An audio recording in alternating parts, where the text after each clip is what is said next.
Salut à tous, j'espère que vous allez bien. Aujourd'hui, je vais vous parler de match de Arsenal face à Crystal Palace, ou plutôt Crystal Palace face à Arsenal. Les Gunners vont donc jouer à Crystal Palace. Et bien pour ce match, les gars, c'était incroyable. Franchement, Arsenal a géré le jeu, Arsenal a géré le rythme du match. J'irai pendant la première période, c'était un peu comme ci, comme ça. Mais Arsenal a réussi à mettre les buts qu'il fallait mettre et les occasions qu'ils ont eu, ils les ont mis dedans. Et ça, c'est très bien. Avec donc des buts de Havertz, des buts de Gabriel Jesus, des buts du milieu de terrain. Et ça, c'était très bien, les gars. On a le but donc de Rice qui marque aussi. Rice a aussi marqué. Et donc on a le but, premier but du match. On a Gabriel Jesus qui marque suite à une action de jeu qui se passe et une tête de Gabriel qui tire et donc enfin il y a une tête de Gabriel et donc Jesus qui sort de nulle part et donc il tire et la balle qui passe en dessous du gardien donc ça rentre 1-0 pour Arsenal dès les 6e minutes du jeu. Franchement, j'ai vu ce match et c'était vraiment très Arsenal voulait vraiment gagner ce match et pas juste gagner, il voulait mettre un gros score et ça c'est fait, c'est vraiment top, ils ont bien joué. Alors on va parler directement de la composition des deux équipes. C'est la composition des deux équipes. Donc, on a Gabriel du côté d'Arsenal. On a donc les Saliba, Gabriel, les deux qui sont là. On a Gabriel, on a Jesus et Havertz, les deux titulaires. Oui, les deux titulaires en attaque, les deux joueurs qui sont censés être les deux joueurs neufs de l'équipe. Et bien, on a eu Gabriel en pointe et on a eu donc Havertz en neuf. Donc, et ça, c'était très bien. Franchement, c'était très bien. J'ai pas grand chose à dire. Des fois, ça marche pas, ces genres de choses, mais là, ça a fonctionné, ça a bien fonctionné, je dirais même. Et ça, c'est bien, c'est top. Et on a du côté donc de Crystal Palace, on a Gueye, Lacroix en défense, une défense en 5. Une défense en 5, ok. On a Mateta en pointe du côté de Crystal Palace et on a Sarr aussi. Sarr qui a fait un assez bon match. Il marque d'ailleurs son but, il marque un but et ça c'est très bien. Donc l'effet de jeu directement, on a donc le but de Gabriel Jesus à 6e minute de jeu. Donc une tête en centre, une tête de Gabriel, de Gabriel le défenseur qui met une tête et la balle revient. Et donc il y a cafouillage un peu, la balle revient et donc Jesus qui vient, qui tire ça et que ça rentre juste comme il faut. Et donc on a aussi le but de Sarr qui rentre, qui fait un contre un face à Gabriel justement, Gabriel le central, parce qu'il y a deux Gabriel dans leur équipe, on sait même plus qui est qui. Donc on a Gabriel le défenseur qui fait face à Sarr à Sarr et donc Sarr rentre de son côté, il rentre et il lâche une frappe, une belle frappe d'ailleurs, franchement, un joli but, il faut le dire. Et le problème, c'est quoi? C'est que Gabriel elle reste trop défensivement. Il y a Partey revient pour bloquer Sarr, mais sauf que Gabriel est trop focalisé sur Sarr et il pourrait le prendre à deux, certes, mais le problème c'est que Gabriel devait vite intervenir. Il n'intervient pas, il fait rien, et il attend que je pense, il attend comment il s'appelle encore, que le milieu revienne pour bloquer à deux. Mais en fait, ça, il faut pas faire. Il faut vite agir. Il faut vite agir et faire quelque chose. Et ce qui fait que bah, Sarr a vu que le milieu allait revenir. Et donc, il a rentré, il a tiré. Ça, c'est très bien. Franchement, il fallait qu'il fasse ça. C'est ce qu'il fallait faire. Parce que s'il attendait un peu plus, le milieu allait revenir, Rice allait revenir, et donc ils allaient bloquer à deux. C'est un joli but, j'essaierai de la mettre. Et donc on a aussi le deuxième but donc de Gabriel. Gabriel encore une fois qui marque un joli but, une passe décisive de Partey. Et donc là aussi encore une fois il remise, il la met, lucarne. Pour moi c'est une lucarne. Il a mis une lucarne, je ne sais pas si je peux la mettre, je peux la montrer. Mais ça aussi c'était un joli but du côté d'Arsenal. Arsenal avait vraiment la dalle, ils avaient la dalle. Et donc encore une fois, Havertz, il centre encore une fois et la tête d'Havertz.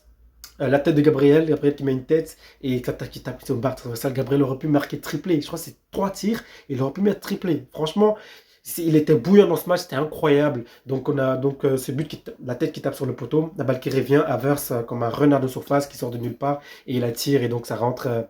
Donc on a donc eu un 3-0 net, 3-1 net à la mi-temps, car Sarr a marqué, donc comme je disais, Sarr a marqué à la 11e minute, juste avant le but, juste après le but de Gabriel Jesus, un joli but aussi. Et donc à 3-0 à la mi-temps, en deuxième mi-temps, on rentre. But de Gabriel Martinelli, donc lui aussi sur une passe décisive de Rice aussi a fait un très bon match. Donc sur une passe décisive de Rice qui met une passe décisive à Gabriel qui rentre, qui lâche sa frappe aussi. Et donc aussi un but, voilà, magnifique. J'ai pas pu voir tous les buts, voilà. Mais le but de Gabriel, les deux buts de Gabriel Jesus et le but de Havertz, J'ai vu cela et ça c'était très bien. Et le but de Rice aussi, je l'ai vu, un joli but aussi, il faut le dire. À dehors de la surface, si je ne me trompe pas, ou à la rentrée de la surface. Il lâche une frappe et ça rentre aussi, une frappe de loin. Et ça aussi, c'était un joli but. Le joli but, je pense, c'était Sarr, surtout Sarr, il a marqué. Pour moi, le but de Sarr, c'était mieux. Alors, Arsenal donc se réveille. Arsenal revient donc troisième. Ça, c'est très bien pour eux. Parce que là, avec ce qu'on voyait, heureusement, ils gagnent parce que, comme on disait, il y a donc Nottingham a gagné. Nottingham a gagné donc contre, je pense que c'était le Brentford. Non, Nottingham a gagné contre. Je crois que je sais plus c'était qui. Nottingham a gagné et Nottingham a gagné avec d'ailleurs Eina a marqué. Et donc Nottingham était monté à la quatrième place, à la troisième place. Et donc bien sûr, heureusement que Arsenal gagne, donc Arsenal remonte et Arsenal prend donc la troisième place avec 2 points d'avance sur Nottingham. Nottingham qui vise l'Europe clairement. Alors pour ce match, je trouvais que Arsenal était conquérant, Arsenal avait de l'envie, Arsenal voulait créer du jeu. On a vu que Arteta voulait que l'équipe attaque, attaque et attaque. Il le faisait comprendre même à la deuxième mi-temps. Et donc on a les 2 buts donc à la deuxième mi-temps. Euh, Franchement, ils avaient vraiment, vraiment envie de marquer des buts. Ils voulaient même pas, parce que Chelsea est en avance, donc Chelsea a 18 buts. Donc Arsenal veut remonter un nombre de buts pour pouvoir au cas où passer devant, ou au cas où si ça se joue entre les deux, ou peut-être entre les trois avec Liverpool bien sûr qui est premier avec un match en moins. Donc pour le match de Arsenal, pour ce match d'Arsenal, c'était un très bon match. Ils nous ont présenté un jeu bien comme il faut. Comment on entendait en fait l'année passée? Parce que l'année passée, ils avaient un très bon jeu. Cette année, le jeu est descendu un peu. Je trouve que le jeu est descendu. Mais pour ce match-là, j'ai retrouvé le Arsenal d'avant où ils mettaient des vrais buts, où ils mettaient des 4-0, des 3-1, des scores comme ça. Ça a bien défendu, ça a très bien défendu. Crystal Palace n'a pas eu beaucoup d'occasions d'ailleurs, hein. Crystal Palace n'a pas eu beaucoup d'occasions car Gabriel et Saliba défendaient très bien, défendaient vraiment très bien. Moi, franchement, il n'y a rien à dire. Calafiori est rentré donc à la deuxième mi-temps. Calafiori est rentré à la deuxième mi-temps, donc ils ont eu une défense bien costaud avec les trois là. Et ça, c'était bien, j'ai pas grand-chose à dire. L'équipe, vraiment, en fait, l'équipe d'Arsenal, défensivement, c'est top. Défensivement, c'est top. Odegaard qui revient, d'ailleurs, Odegaard qui revient, le métronome du jeu, il gère tout le jeu. Et grâce à lui, je dirais grâce à lui, ils ont réussi à garder le bal le plus longtemps possible. Parce que franchement, ces joueurs-là, dans le terrain, sur le terrain, ils changent le jeu. Ils changent le jeu, clairement, ils changent le jeu. Et ça, j'ai vu ça. Mais c'est pas la première fois qu'on voit ça en fait. Ces joueurs-là, s'ils manquent, ça change tout. Et moi, j'ai trouvé qu'il était très fort, vraiment très très fort. Le problème, c'est quoi? C'est que quand il n'est pas là, il n'y a pas d'équipe. Il n'y a vraiment pas d'équipe. Il n'y a pas d'équipe. Donc il faut que Arteta fasse autrement et qu'il montre que l'équipe peut jouer même si Odegaard n'est pas là. Mais ça montre aussi l'importance d'Odegaard dans l'équipe. Ça montre son importance et ça aussi c'est bien. Donc cette équipe, c'est une équipe jeune, il faut le dire, ils sont assez jeunes. Donc on a Rice qui a quoi? 25 ans, hein. Odegaard aussi dans les 20, 23, 24 je crois. Et Martinelli aussi c'était jeune. Saka aussi, d'ailleurs Saka s'est blessé. Saka s'est blessé, surtout je pense avant la mi-temps. Ouais, Saka est blessé, donc encore une blessure. Saka, ça fait 3 fois qu'il se blesse, je pense, la saison-là. Bah, je pense qu'il s'est tenu la cuisse, voilà, derrière la cuisse. Je pense que bah, c'est pour des mois ou des semaines, hein. Donc, on va voir ce qui va se passer. En tout cas, cette équipe, ils ont bien géré la défense et l'attaque. Ils ont bien géré. Clairement, ils cherchent à monter en haut. Ils cherchent à dépasser Chelsea. Et on avait déjà quelques matchs où ils commençaient à faire des nuls et ça, c'était pas bon. Et donc, ils ont montré qu'ils ont encore la dalle, ils ont encore l'envie. Et donc, avec ce score 5-1, c'est parfait, c'est parfait. Franchement, je pense qu'ils auraient même pu ne pas encaisser, mais Sarr a bien joué le coup. Sarr a juste tout simplement bien joué le coup. Tel un Nelly comme il est, très bon. Il rentre, il lâche la frappe, un joli but. Je pense que c'est le plus beau en fait. Parce qu'il y a eu quand même le but de Gabriel qui est parti en lucarne. Puis il joue, la place est 10. Alors pour le match, oui, le match de Manchester City, j'ai pas pu voir le match à l'entier, donc j'ai pas parlé trop longtemps, donc j'ai pu voir ce que j'ai pu voir. J'ai vu juste les buts en vitesse. On a eu le but de Foden. Foden a marqué et il y a eu un but de Rogers et un but de Duran. Ça c'est très bon pour eux. Donc encore une fois, c'était Manchester City Aston Villa et c'était donc Aston Villa qui remporte ce match 2-1. De un, voilà, Rodgers et Durham. Déjà, en fait, l'équipe était la plus menaçante, l'équipe était la plus entreprenante. C'est pas City. City avait la possession, certes, mais c'est pas City. C'était Aston Villa. Aston Villa a eu deux occasions vraiment incroyables. J'ai pas pu regarder vraiment, j'ai pas pu regarder tout le match, c'est ça le problème. Mais j'ai vu les actions. Il y avait un poteau. Il y a eu un poteau aussi du côté de City, un poteau du côté d'Aston et un poteau du côté de City.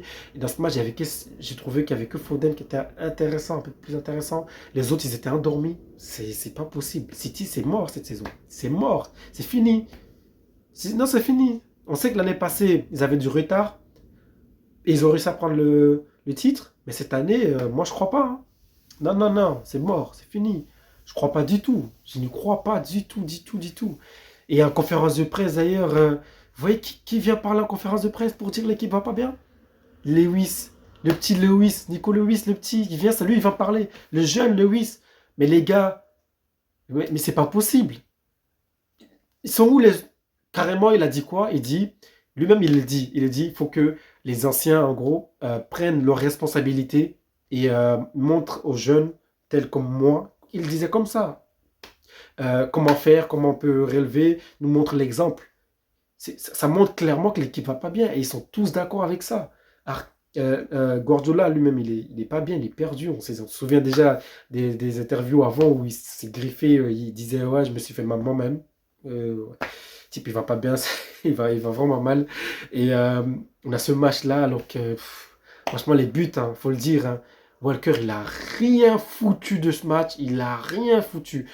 Est-ce que j'ai vu, hein, c'était quand je regardais le match, quand j'ai regardé ce que j'ai pu voir, je voyais que lui, un joueur nul, mais nul de chez nul. D'ailleurs, le but de Rodgers, si je ne me trompe pas, ou de Thuram, ça vient de son côté. Et au lieu de défendre sur le joueur, il attend, il recule, il recule. Je ne sais pas jusqu'à où il va reculer. Et donc, je crois qu'il y a la frappe, après il y a un but. Mais n'importe quoi. D'ailleurs, le poteau aussi, ça vient de son côté. Il n'arrive pas à défendre. Comment vous envoyez un jeune Lewis, un jeune en conférence de presse? On dirait, ils l'ont dit, vas-y, va parler. Parce que nous, on n'est pas bien, on ne va pas parler. Ils ont peur que les journalistes tombent sur eux, je ne comprends pas. Je comprends pas. Donc, en sortie du tunnel, à un moment donné, je pense qu'ils ont pu parler à l'un des cadres de City. Et je ne sais plus c'était qui, mais en gros, il disait que ça va pas en ce moment. Lui aussi disait que ça va pas en ce moment. Que, il fallait que l'équipe commence à jouer d'une autre manière. Car ils n'arrivent plus. Et d'ailleurs, Lewis, il a dit, lui aussi, il dit que l'équipe va pas bien. Il faut commencer à redescendre et jouer sur nos bases, voilà, clairement, sur nos bases, sur le base du football, et ne pas créer des choses peut-être pas que je peux pas gérer en ce moment. Et franchement, il a raison. Et franchement, c'est incroyable. Juste envoyer un jeune comme ça fait 2 ans qu'il est là, lui, ça fait à peine 2 ans. Alors qu'il y a des joueurs comme Grealish, comme, je sais pas, comme Walker, comme Diaz, je sais pas, il y a vraiment d'autres joueurs, quoi. Bernardo Silva qui est là depuis 6 ans, frère, il est là. Et il vient pas parler. On envoie Lewis, débrouille-toi, parce que nous, on n'est pas bien. Ils sont en train de montrer qu'ils sont vraiment pas bien, qu'ils sont pas là. Et ça c'est choquant, c'est choquant. J'ai jamais vu Guardiola comme ça, c'est choquant. Franchement, je suis content. Moi, je suis pas pour City, donc moi, ça me va. Alors, donc City perd des points. Donc, je pense que City est descendu en cinquième place ou en sixième. Et Arsenal donc est remonté à la troisième place, à un point de Chelsea. Chelsea joue le match demain. On a donc le match donc, de Chelsea qui joue demain et on a aussi contre Everton et on a aussi Tottenham face à Liverpool. J'espère que Tottenham va gagner. Il faut que Tottenham gagne, les gars. Il faut que Tottenham gagne. On a besoin que Tottenham gagne. Tottenham doit gagner. On veut que Tottenham gagne. Donc, on a quelques statistiques aussi intéressantes pour du côté de Arsenal. Alors, on a donc en possession de balle, on a donc Arsenal qui a la possession de balle. On a duel gagné, c'est Crystal Palace qui a le duel gagné avec 53% de duel gagné, passe réussite 87 du côté d'Arsenal et 81 du côté de Crystal Palace. Et en termes de tirs, par contre, ça se ressemble presque, ça se rapproche presque, hein, les deux, hein. On a 15 tirs du côté de Crystal Palace avec 9 tirs non cadrés et 6 cadrés. Et du côté de Arsenal, on a 14 tirs du côté d'Arsenal avec 8 tirs non cadrés et 6 tirs cadrés. Et donc sur les 6 tirs, vous vous rendez compte, sur les 6 tirs, 5 buts. 5 buts. Et il faut dire qu'il y a un poteau, hein. Il y a un poteau de je sais plus qui, je crois, Havertz, il met un poteau. Mais donc, je pense que c'est ça le sixième cadré, hein. Parce qu'il y a un poteau. Donc ça veut dire que le gardien, il a arrêté. Il n'a rien arrêté. Il n'a rien arrêté. Donc, des 8 tirs non cadrés, c'est non cadré. Et on a donc 6 tirs cadrés et 5 buts. 5 buts et il y a un poteau. Il y a un poteau. Il y a un poteau. Alors, côté Crystal Palace, ça va pas du tout alors, hein. 5 défenseurs. Lacroix, Gueye, je sais plus qui. Ils sont 5 défenseurs, mais vraiment 5 derrière. Et ça arrête pas les buts. Ça, c'est incroyable. Alors, les gars, donc on a des grosses occasions créées du côté d'Arsenal. Declan Rice, Martin Odegaard. Odegaard, comme j'ai dit, quand il est là, ben, ça joue bien. Ismaël Sarr, lui aussi, grosse occasion créée. Il a marqué directement sur un but. Les tirs aussi du côté de Arsenal, c'est Gabriel Jesus, encore une fois, qui a 3 tirs. Il aurait pu marquer 3 buts, les gars. Il aurait pu faire tripler dans ce match. Ça aurait été beau. Parce que ça fait longtemps qu'il n'a pas marqué d'ailleurs.